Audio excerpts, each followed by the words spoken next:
As the countdown begins to 2024, Rahul Gandhi has rebranded his Yatra. I'm Barkha Dutt, you're with the Mojo Story. On our special focus today, we'll be looking at the contest between Narendra Modi on the one hand and the India Alliance on the other. Mr. Gandhi has rebranded his Yatra. It was meant to be a Nyay Yatra. It has now been rebranded as a Bharat Jodo Nyay Yatra. But is this yatra enough? The India alliance without a face or a name, can it actually take on Narendra Modi?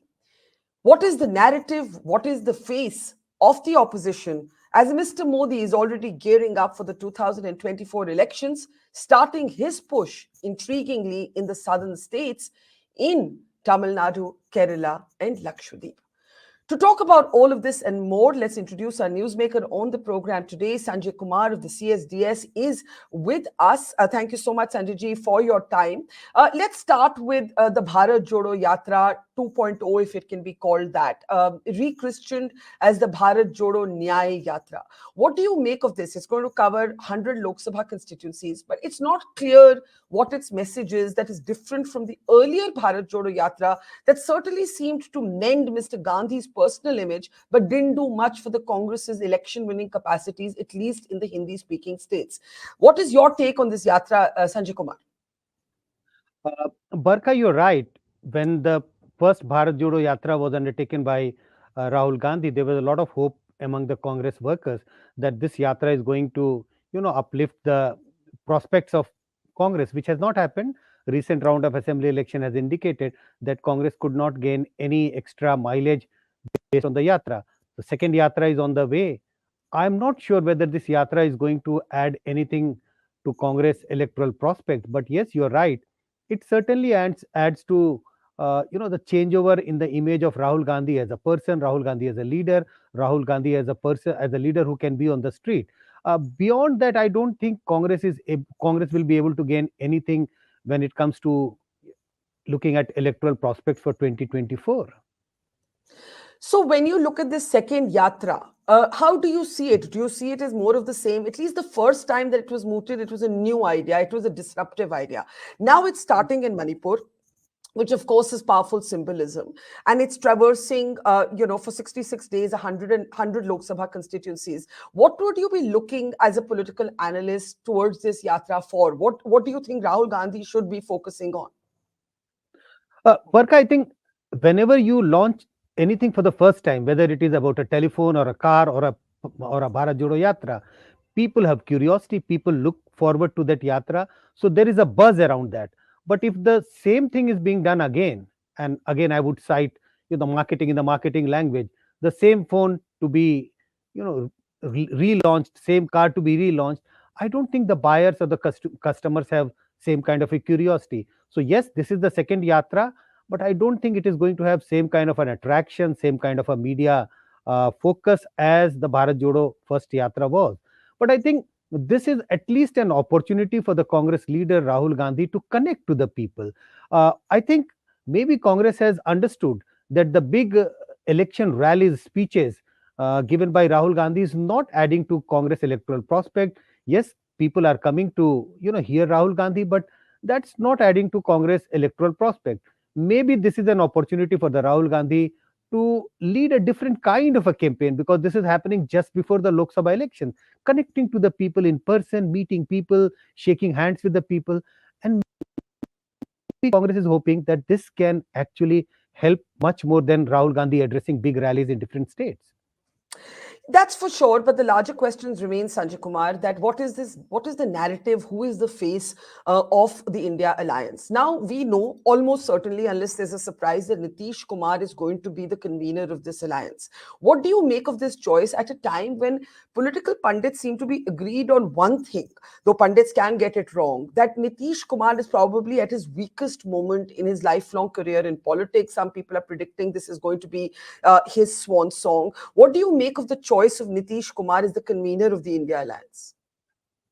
Barkha, there is a saying in Hindi, "Der aaye durust aaye." But the way the India Gathbandhan is moving and the way now they are about to make an announcement of Nitish Kumar as the convener, इसको हिंदी में कहेंगे देर आए और सुस्त आए. So नहीं आए, देर आए और सुस्त भी आए. So what you ji. have already mentioned, that Nitish Kumar's personal image, his personal credibility is on the low, making him as the convener does not in negatively affect the electoral prospects of the Gadbandhan India alliance, because he is merely going to be the convener. He is not the face of the chief prime minister.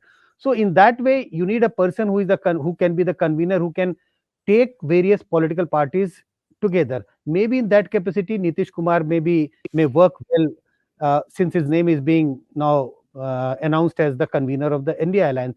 But will this step only help India alliance to consolidate, to work out a sheet sharing arrangement, to put up a strong contest against Narendra Modi in 2024?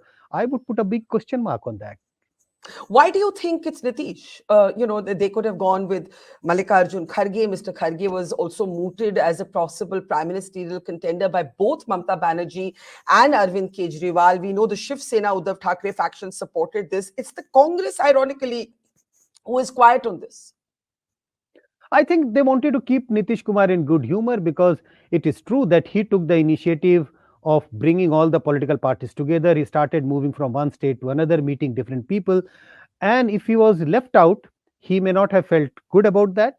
I think just to keep him in humor. And also, yes, you indicated that it could have been Mallikarjun Kharge. Yes, if he was also declared as the convener, he could have done as good or as bad a job as Nitish Kumar would be able to do that.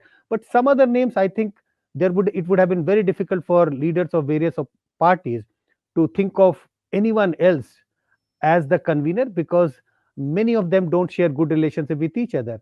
So, as I said, as good or as bad as Mallikarjun Kharge.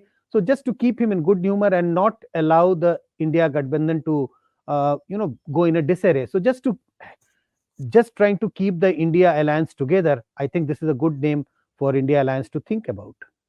What about Kharge as a prime ministerial contender? Oh, if all the alliance partners agree, I think it's a good name, because you have a leader from the south. We know that Congress is very weak in the north. Wherever there is a direct contest between BJP and Congress, Congress has not been able to put up a strong challenge. So Congress would be looking at southern state for gaining large number of seats. So if the alliance can manage to project someone from the south, a Dalit face, a senior leader, a tall leader, that this name could be probably a very good name. Again, the question remains whether he would be seen as far more credible than Modi. I don't think that's going to happen. They can pick up any name, but when people start comparing any figure projected by India Alliance compared to Modi, he would be seen as a weak candidate. But yes, in terms of, if I look at different candidates, maybe Mallikarjun Kharge would be a good candidate to be projected against Narendra Modi. Well, the Congress is delaying, in a sense, the response to Kharge as a choice for possible prime ministerial contendership. But much is, of course, made about the fact that he's also a Dalit leader. Now, when it comes to the Dalit vote and how Dalit communities may respond, we know from the last three assembly elections that actually Dalits and scheduled tribes have voted in greater numbers for the BJP than earlier. There's also a lot of talk about Mayawati possibly joining the India alliance, though there's no indication that this could happen. There are reports that Mayawati has said, declare me the PM face if you want me to join. These are all unverified reports. Do you think this could be a game changer at all, or do you think Mayawati's politics are, in a sense, entering their twilight zone? No, now I think the question which you are asking, whether Mayawati or Mallikarjun Kharge, if there is a choice between two, who could be a better candidate? Maybe my own sense is that if this is like the shirt put up by Mayawati, that I would like to join the India alliance only and only if my name is projected as the prime ministerial candidate, this could be a good move, maybe better compared to projecting Mallikarjun Kharge as the prime ministerial candidate, for two reasons. One, the India alliance will be able to bring Mayawati on the board. She still has, even though the party did not perform well in the last Lok Sabha election, neither in the assembly election, but still Mayawati has a following among the Dalit vote. If India alliance can project Mayawati as the prime ministerial candidate, maybe there is a possibility of women vote shifting slightly in favor of the India alliance. So I think if there is a choice between the two, maybe projecting Mayawati would be a better choice compared to projecting Mallikarjun Kharge. Of course, we don't know if Mayawati is minded to join the alliance at all. This is all speculative at this point. Now, I want to look at, I know we have only a few minutes with you. I want to look at some of the figures that you have put out from Lokniti CSDS, which actually talk about unemployment, and they also talk about price rise. These are recent numbers that you have put out in December, and you have looked at them state-wise. And what's interesting is that many people in high numbers do identify price rise, for example, to be a major issue. These are the four states in which elections were recently held, and price rise. You asked, has price rise actually caused you more concern than 5 years ago? And these were the responses in Karnataka, Madhya Pradesh, Chhattisgarh, and Telangana. You have similar numbers polled for states across India on unemployment, right? Has unemployment actually caused you greater concern than 5 years ago? Now, what explains, Sanjay Kumar, that both unemployment and price rise are top of the mind, but they don't necessarily seem to translate into issues on which people vote? Uh, just a clarification, Barkha.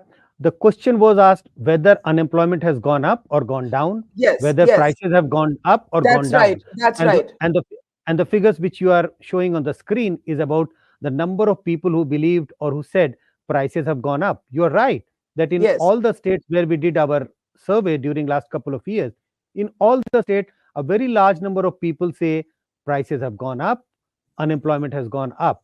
Still, in many of these states, BJP managed to, you know, um, got re-elected, whether it is UP, Assam, Uttarakhand, and there are a large number of states where, despite people showing concern about rising prices, despite people showing concern about growing unemployment, people re-elected the incumbent BJP government.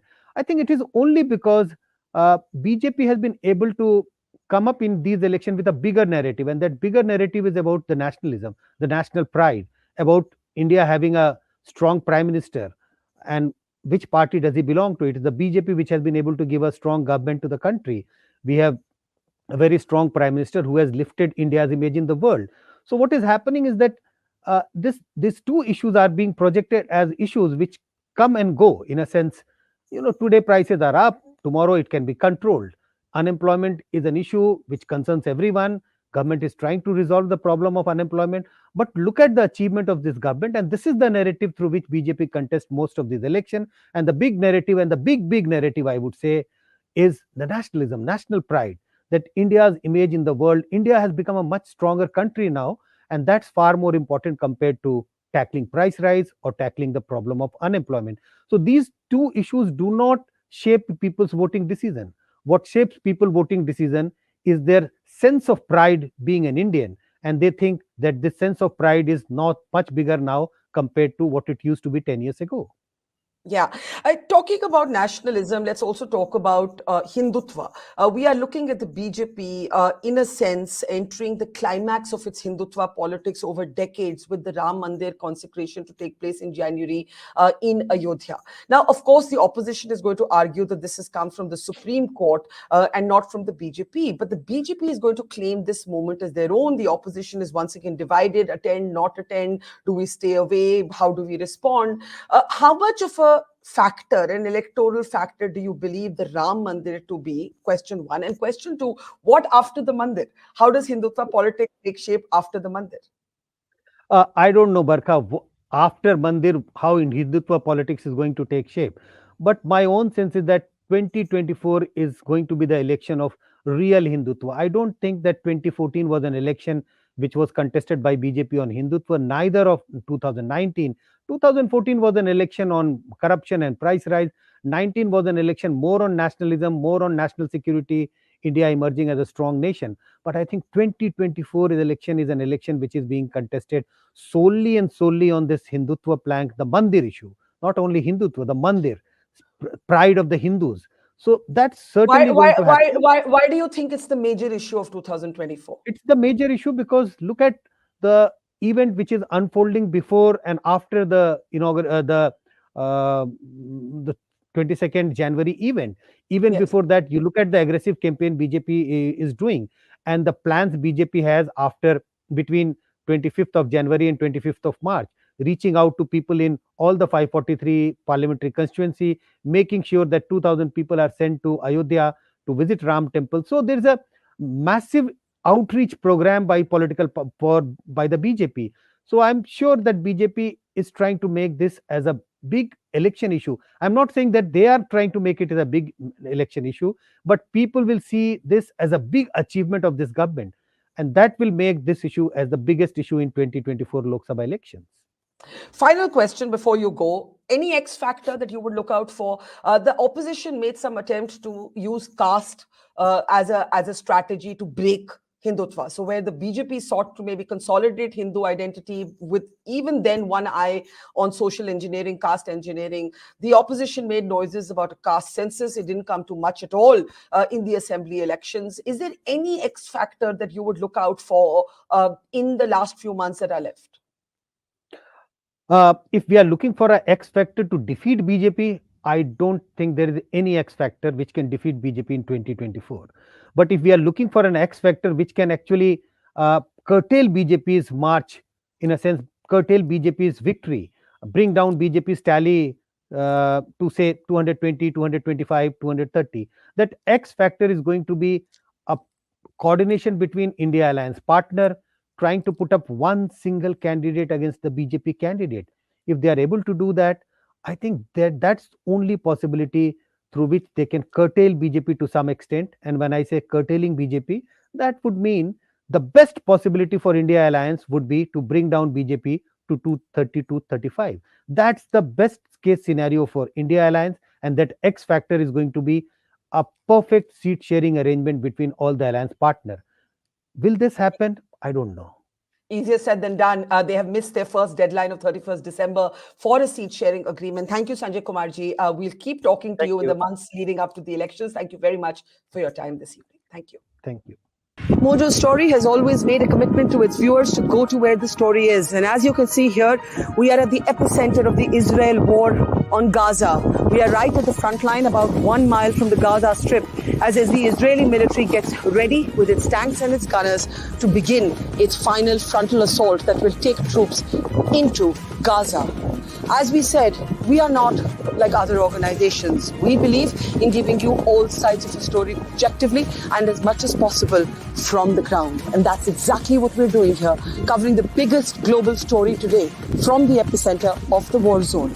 So please, we need your support. Support us, become a Mojo member, subscribe to us, spread the word, and thank you for your support.